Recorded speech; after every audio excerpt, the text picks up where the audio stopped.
नमस्कार दोस्तों, मेरा नाम योगिता मिश्रा है। मैं आज यूट्यूब पे एक ऐसा वीडियो लेके आई हूँ, जिससे शायद आप सोच भी नहीं सकते कि ये तो मुझे भी मालूम है, लेकिन कुछ चीज़ें ऐसी होती हैं इंसान को मालूम होती है लेकिन वो अभिव्यक्त नहीं कर पाता। मैं लेके आई हूँ एक ऐसा वीडियो मन की बात। मन की बात हम रोज़ इससे 2-4 होते रहते हैं। कभी मन हमारे दिमाग पे हावी हो जाता है, कभी दिमाग हमारा दिल पे हावी हो जाता है। लेकिन हम मन ही मन कुढ़ते रहते हैं, सोचते रहते हैं, समझते रहते हैं, लेकिन कभी भी हम उसका सही डिसीज़न नहीं ले पाते। मैं पेशे से एक वकील हूँ, लेकिन मैं भी इस चीज़ों से 2-4 होती रहती हूँ। मन की बात मैं करूँगी आज उन बच्चों से जो टीनेजर्स हैं, जो अपने बचपन की अठखेलियाँ छोड़ के अभी-अभी एक नई उम्र में प्रवेश करा है। लेकिन उन्हें समझ में नहीं आता कि वो अभी छोटे हैं, कि वो इतने बड़े हो चुके हैं कि अपने फैसले खुद लें। होता क्या है कि जब बच्चे छोटे से बड़े होते हैं, तो माँ-बाप सोचते हैं कि मेरे बच्चे अभी भी छोटे हैं, अभी भी वो मुझसे पूछ के सारे निर्णय लें, मेरी परमिशन लेके सारे काम करें। जो बच्चे अभी तक उँगली पकड़ते हैं, अगर वो उँगली छुड़ा लेते हैं, तो माँ-बाप को बड़ी तकलीफ़ होती है। उन्हें लगता है कि दुनिया की भीड़ में मेरा बच्चा खो ना जाए और बच्चा क्या सोचता है? बच्चा सोचता है कि मैं दुनिया का सबसे पावरफुल, सबसे इंटेलिजेंट, सबसे स्मार्ट और सबसे सुंदर बच्चा हूँ। ये गलती ना माँ-बाप की है, ना बच्चे की है। ये गलती है हमारे बीच में एक गैप की, ना समझने की। माँ-बाप को ये समझना चाहिए कि बच्चे थोड़े बड़े हो रहे हैं, समझदार हो रहे हैं, लेकिन हाँ, उनको आप समझाएँ, उन पे नज़र रखें, लेकिन उन पे बंदिशें कम लगाएँ। क्योंकि अगर आप ज़्यादा बंदिशें लगाएँगी, तो उन्हें लगेगा ये मेरे दुश्मन हैं। क्योंकि बच्चों को जब वो बड़े होते हैं, तो उन्हें लगता है सबसे बड़े दुश्मन मेरे माँ-बाप हैं।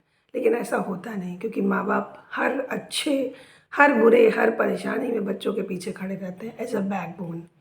क्योंकि उन्हें खड़े भी होना चाहिए। अगर वो नहीं खड़े होंगे तो कौन खड़ा होगा? और बच्चे जो होते हैं वो सोचते हैं कि ये मेरे पीछे खड़े हैं, यानी कि मेरी निगरानी कर रहे हैं, मेरी पहरेदारी कर रहे हैं, लेकिन ऐसा कुछ नहीं होता। जो बच्चे थोड़े से बड़े होते हैं तो उन्हें लगता है मैं इतना इंटेलिजेंट हो गया हूँ, मैं इतना समझदार हो गया हूँ, मुझसे पावरफुल दुनिया में कोई नहीं। अब जो बच्चे कल को हमारे साथ हमारी उँगली पकड़ के चलते थे, हमसे छोटी-छोटी बात में परमिशन लेते थे, हमसे कोई भी बात बिना बताए पत करते नहीं थे। रात में सोते समय माँ के सिरहाने जब वो लेटते थे तो अपने मन की एक-एक बात बताते थे। अपने स्कूल की एक-एक छोटी-छोटी बातें बताते थे, अपने दोस्तों की शैतानियाँ, अच्छाइयाँ, बुराइयाँ। लेकिन होता क्या था, जब अब वो बड़े हो गए तो वो उनके सीक्रेट्स होने लगे, अपने सीक्रेट्स, जो वो किसी के साथ शेयर नहीं करना चाहते हैं। अगर कोई उनसे प्यार से बोल दिया, बस फिर वो सारी बातें पूछ लेता है उनसे। क्योंकि उन्हें लगता है चाहे वो कोई भी हो, चाहे वो घर में हो, चाहे वो बाहर हो, चाहे वो कहीं भी हो, अगर उनसे प्यार से बोलेगा तो वो अपनी सारी बातें बता देंगे। तो आपको क्या ज़रूरत है, जो हमारे पेरेंट्स हैं, उनके अपने बच्चों के साथ थोड़ा अच्छा रिलेशन बनाएँ। हम लोगों की जो थी, मैं भी एक टीनेजर्स बच्चे की माँ हूँ, मेरी बेटी भी 12 साल की हो गई है। तो मेरे के बीच में भी कभी-कभी खींचातानी चलती रहती है। मैं गुस्सा हो जाती हूँ कि मोबाइल क्यों ज़्यादा देखती हो? तुम अपने दोस्तों से बातें ज़्यादा क्यों करती हो? पढ़ाई में ध्यान नहीं लगाती हो? लेकिन जब मुझे ठंडे दिमाग से मैं सोचती तो मुझे लगता है यार मैंने गलत किया। क्योंकि मुझे उसे समझना चाहिए, उसका एक नया संसार, एक नया ग्लोबल बन गया है। वो उसी संसार में जीना चाहती है, वो सोचती है मैं अपने फ्रेंड से बातें करूँ, नया-नया फ़ैशन, सजना-संवरना लड़कियों को, लड़के भी इसी तरह से रहना चाहते हैं। क्योंकि उन्हें लगता है वाह! ये मेरी दुनिया है, इसमें कोई भी इंटरफेयर ना करे। अब बच्चों को भी सोचना होगा कि जो माँ-बाप छोटे से बच्चे को अपनी गोदी में लेके बैठते थे, उसको पुचकारते थे, लाड करते थे, वो धीरे-धीरे उँगली पकड़ के चलना शुरू हो गया। फिर जब उँगली पकड़ के चलना शुरू हुआ तो उसने भागना शुरू कर दिया, फिर अपनी तोतली-सी भाषा में कुछ ना कुछ बोलना शुरू कर दिया। फिर वो सीधी लैंग्वेज बोलने लगा, अच्छे से बोलने लगा, इंग्लिश बोलने लगा। माँ-बाप को बड़ी खुशी होती है कि जब बच्चे चलना सीखते हैं, दौड़ना सीखते हैं, भागना सीखते हैं, बोलना सीखते हैं। जब पहली बार बच्चा लिखता है तो ऐसा लगता है ओह माय गॉड! कितना बड़ा मिरेकल हो गया कि मेरे बच्चे ने एक वर्ड बनाया। क्योंकि माँ-बाप के लिए सारी दुनिया ख़त्म हो जाती है जब उसका बच्चा उसकी गोद में आता है। वो पूरी दुनिया को भूल जाता है, वो सिर्फ़ याद रखता है अपना बच्चा और वो। माँ तो अपने बच्चों से इस कदर जुड़ी होती है, माँ और बच्चे का रिश्ता एक ऐसा रिश्ता है जो पहले दिन से बच्चे से जुड़ी होती है। जब वो अपने पेट में अपने बच्चे को रखती है, तो उसका ध्यान चाहे वो कुछ भी करती रहे, लेकिन उसका सारा ध्यान अपने बच्चे पे रहता है।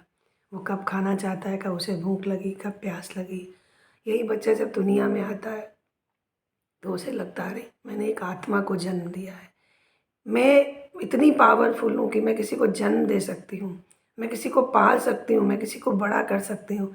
ये पावर दुनिया में किसी को नहीं मिली, सिर्फ एक माँ को मिली है। तो ये कोई छोटी बात नहीं है, बहुत बड़ी बात है। बच्चा भी अपनी माँ को अपना पूरा संसार समझता है। वो उसी के इर्द गिर्द नाचता रहेगा। अगर चलना शुरू कर देगा तब भी अपनी माँ को ढूंढता रहेगा। वो एक दिन, एक मिनट के लिए भी अपनी माँ को ओझल नहीं होने देना चाहता, क्योंकि उसे लगता है यही मेरी सब दुनिया है। लेकिन जब बच्चे बड़े होते हैं तो बच्चों को क्या लगता है कि मम्मी मेरे इंटरफेयर कर रही है। लेकिन बच्चों, ज़रा आप ये समझिए कि वो माँ जिसने पहले दिन से महसूस किया है तुम्हें, तुम्हारी कमी को, तुम्हारी अच्छाइयों को, तुम्हारी बुराइयों को, तुम्हारी भूख, नींद, प्यास, भूख, हर चीज़ को महसूस कर सकती है। तो क्या तुम्हारी चीज़ों को महसूस नहीं कर सकती? कर सकती है। बस ज़रूरत ये है कि आप थोड़ा उसे समझो और वो आपको थोड़ा समझे। कभी भी आपको अगर माँ की बातें अच्छी ना लगें तो माँ के पास बैठिए थोड़ी देर, उन्हें समझाइए कि मम्मी मेरे ऐसे फ्रेंड्स हैं, मेरे ऐसे स्कूल में होता है, तो माँ को भी अच्छा लगेगा कि मेरे बच्चे ने अपनी अलग दुनिया नहीं बनाई। जिस माँ ने बच्चे के आने के बाद अपनी सारी दुनिया को ख़त्म कर दिया, सारे रिश्ते नाते ख़त्म करके सब सर्वस्व लुटा दिया अपने बच्चे पे, क्या माँ को बुरा नहीं लगता कि माँ कभी अकेले में रोती नहीं कि मेरा बच्चा मुझसे कैसे बोल रहा है? तो मैं हाथ जोड़ के विनती करूँगी बच्चों, प्लीज़ अपनी माँ की बात को समझो। हो सकता है माँ भी गलत हो सकती है, ऐसा नहीं कि माँ गलत नहीं हो सकती। मैं भी कभी कभी गलत होती हूँ, मेरी बेटी मुझ पर खींचती है तो मैं उससे सॉरी भी बोलती हूँ, मैं उससे माफ़ी भी मांगती हूँ, क्योंकि माफ़ी मांगना कोई गलत चीज़ नहीं है। और अपने बच्चे से माफ़ी मांगना तो बिल्कुल भी गलत चीज़, मुझे तो लगता है किसी से भी माफ़ी मांगना कोई गलत चीज़ नहीं। तो बच्चों, आप अपना संसार बनाओ, लेकिन आप फैशन करो, आप मोबाइल देखो, आप टीवी देखो, आप मूवी देखो, दोस्तों से बातें करो, लेकिन एक चीज़ को याद रखो कि ये बातें, ये दोस्ती ताउम्र नहीं चलने वाली। जहाँ आप 12 पास आउट होते हो, आपकी दुनिया अपनी बन जाती है। आपका कहीं सिलेक्शन होता है, आप पढ़ाई करते हो, फिर दोस्त मिलते हैं, नए दोस्त मिलते हैं, नया स्कूल मिलता है, नया कॉलेज मिलता है, नया एटमॉस्फेयर मिलता है, फिर आप दोस्त बनाओ। लेकिन ये मत भूलो, ये दोस्ती ज़िंदगी भर नहीं चलने वाली। कल को अगर आप कुछ बने नहीं, आपने कुछ सक्सेस नहीं पाई, तो यही दोस्त आप पे हँसेंगे। कोई आपको 2 रुपए नहीं ले जाएगा। अगर आपके 2 भाई-बहन हैं, एक पढ़ने में बहुत अच्छा है और एक पढ़ने में नहीं अच्छा है, और वो सक्सेस होके कुछ बन गया, तो आप इस बात को याद रखिए कि जब आपकी फैमिली होगी, उसकी फैमिली होगी, वो आपको थोड़ा बहुत सपोर्ट कर देगा। लेकिन आप ये चाहो कि आपकी सारी रिस्पॉन्सिबिलिटी भी उठा ले, तो दिस इज़ नॉट पॉसिबल, क्योंकि हर इंसान की अपनी ज़िम्मेदारी होती है। जो आप बोओगे वो आप काटोगे। आज आप पढ़ोगे, आप मेहनत करोगे, आप कुछ बनोगे, उसका बेनिफिट आपको मिलेगा। रिस्पेक्ट आपको मिलेगी, बेनिफिट आपको मिलेगा, आपकी फैमिली को मिलेगा, आपके बच्चों को मिलेगा। इस बात को समझने की कोशिश करिए, क्योंकि अगर आप नहीं समझना चाहते तो कुछ किया ही नहीं जा सकता। लेकिन वीडियो को मैं बहुत लंबा नहीं बढ़ाऊँगी। अब आपको मैं नेक्स्ट पार्ट में फिर इसी टॉपिक पे बात करूँगी आपसे। तब तक नमस्कार। अगर कोई गलती हो तो क्षमा करिए। अगर आपको वीडियो अच्छा लगे तो प्लीज़ लाइक, सब्सक्राइब